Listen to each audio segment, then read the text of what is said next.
6월 12일 로투데이 시작하겠습니다. 첫 소식입니다. 사법행정권 남용, 재판거래 파문 수사가 필요하지만 검찰 고발이나 수사 촉구를 하진 않겠다. 어제 열린 전국 법관 대표회의 결론을 요약하면 저렇게 압축되는데요. 일견 뭘 어떻게 하자는 건지 아리송하기도 합니다. 이런 가운데 김명수 대법원장은 오늘 오후 대법관 12명과 긴급 간담회를 갖고 최종 장고에 돌입했습니다. 전국 법관 대표회의 현장을 취재한 장한지 기자가 판사회의 결론의 함의와 향후 전망을 짚어봤습니다. 전국 법관 대표회의가 10시간의 경론 끝에 재판거래 파문에 대한 대법원장의 직접 고발은 부적절하다는 결론을 내렸습니다.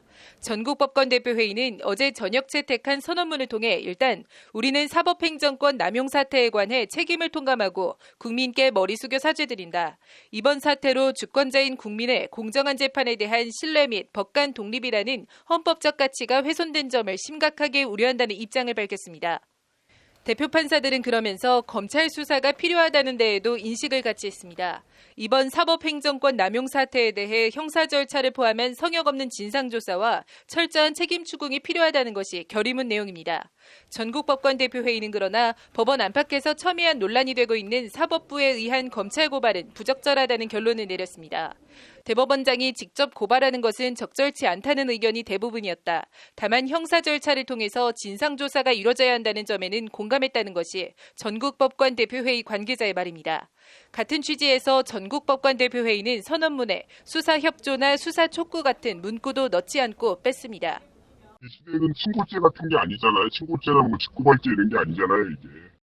이미 시민단체 등에 의해 여러 건의 고발장이 접수돼 검찰 수사가 예정된 만큼 유무죄 판단을 내리는 법원 차원의 고발은 적절치 않다는 것이 전국 법관대표회의의 판단입니다. 명시적으로 직접 수사 촉구는 안 하지만 실질적으로는 엄정한 검찰 수사 필요성을 강조했다는 것이 전국 법관대표회의 관계자의 말입니다.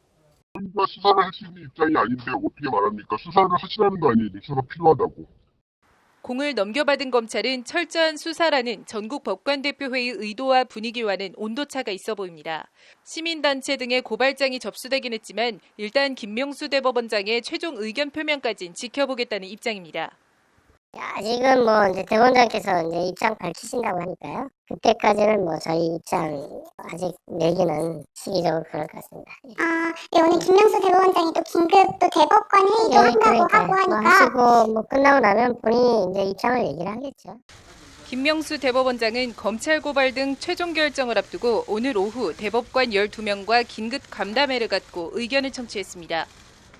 일종의 캐스팅 보트를 쥐고 있던 전국 법관대표회의가 검찰 고발은 부적절하다는 의견을 밝힘에 따라 김명수 대법원장으로선 최종 선택에 상당 부분 부담을 덜게 됐습니다. 사법부 자체 해결 그리고 검찰 고발과 수사, 국회 국정조사 등 사상 초유의 재판거래 파문 수습책으로 김명수 대법원장이 어떤 결정을 내릴지 주목됩니다. 법률방송 장한지입니다.